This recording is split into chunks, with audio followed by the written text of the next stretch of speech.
going to kill somebody, you better do it yourself. Someone try to hire people to do it. I read that in a book somewhere. Why on earth would you run around as a celebrity and try to hire people to kill folks for you? 9 times out of 10, it's an informant, it's made up. Besides, why would you want to kill somebody? Because these rich people, these high-profile stars and folks constantly are trying to get people killed and do get people killed routinely because they're on such power trips they think they're invincible. Well, they need to follow O.J.'s example, huh? Yeah, O.J. did the job himself. Dirt cheap. Dirt cheap. And then they ran on race to cover it up, and that didn't work still. I was told by a LAPD detective that it was really somebody else in the family, but that O.J. took the fall to cover it up. People do anything for their kids.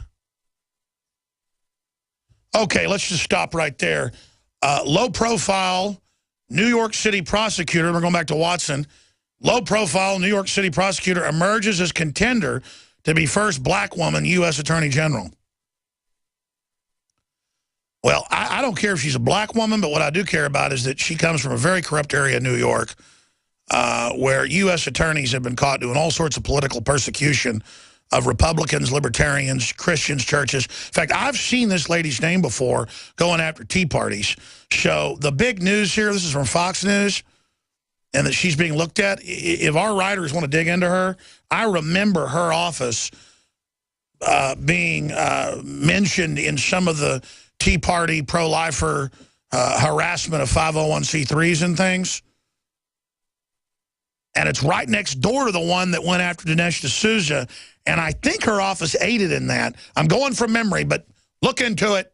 Look into it. She's a attack dog from what I know. So let's research that.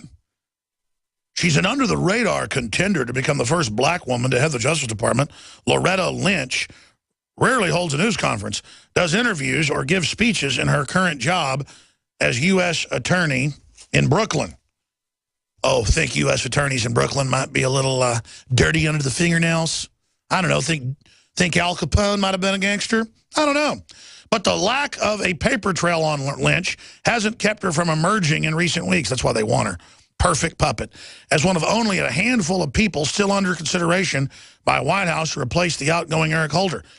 I don't know what Fox is talking about. There's no paper trail on this lady.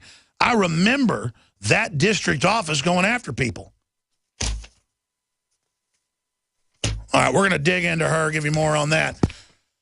You know, Paul, it's really scary.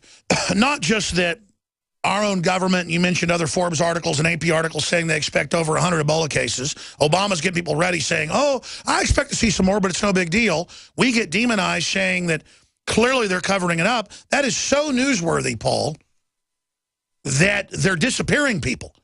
Notice the hospital didn't challenge the medical doctor we had on. They didn't say he was a liar or we were wrong. They just demonized InfoWars and said that we're horrible people, but didn't counter any of the information. And they had White House-connected groups like Media Matters attack us. Will we lose credibility when more Ebola cases show up, or will they lose credibility, Paul? Well, I mean, this is the thing, isn't it, Alex? We talked to Zach Taylor, the Border Patrol veteran, who said they were disappearing people. And that's the point that Scott Gottlieb made in his editorial for Forbes about a week ago. He said that once it hits Latin America, then, you know, all bets are off, basically. Quote, as we have seen with the anxiety engendered by just a few isolated cases, if we were to have a dozen or more cases in a major USC, it would have a substantial impact on our economic and social life. And he's talking about the immigrants coming in from Latin America with Ebola, which is interesting because there's a story up on Drudge right now. Amazing story. A beach in Gran Canaria. Basically, this boatload of people from Sierra Leone with Ebola symptoms just arrived on the beach. They dumped them out of the boat and they were sat around on the beach as these nudist beachgoers panicked and fled. And then the government left them there for 7 hours not knowing what to do. So you've got immigrants just turning up on beaches in Gran Canaria with Ebola symptoms from Sierra Leone. And as the former FDA official said in Forbes, that could just as easily happen coming into America from Mexico. Well, that's what the head of Southcom said months after we said it, and then we were attacked, and so was the head of Southcom for saying the obvious. That's another thing. The government can't coordinate its bull. You've got this czar who orders the media to shut up. They go along with it, but the police and Northcom and other groups are not going along with the cover-up.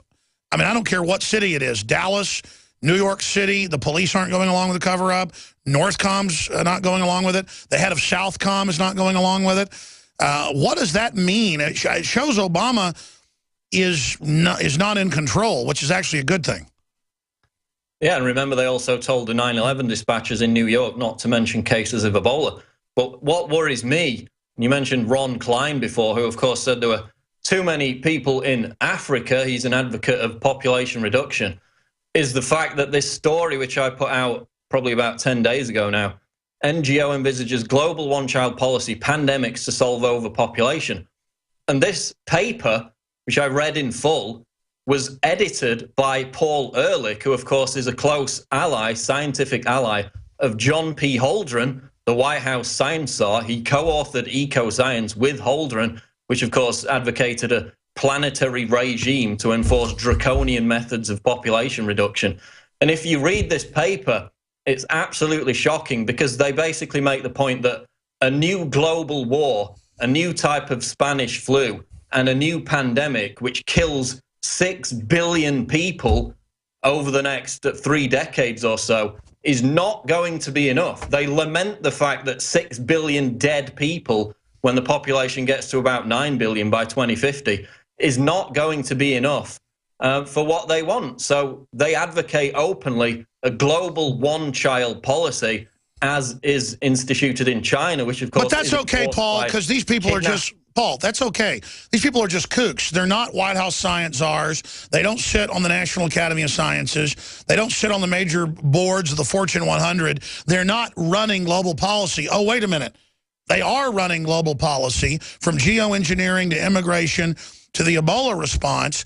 And as you said, this isn't Eco-Science written 40 years ago by John P. Holdren and Paul R. Ehrlich saying this. This was written this year. They are saying the same thing, but saying a global war is needed.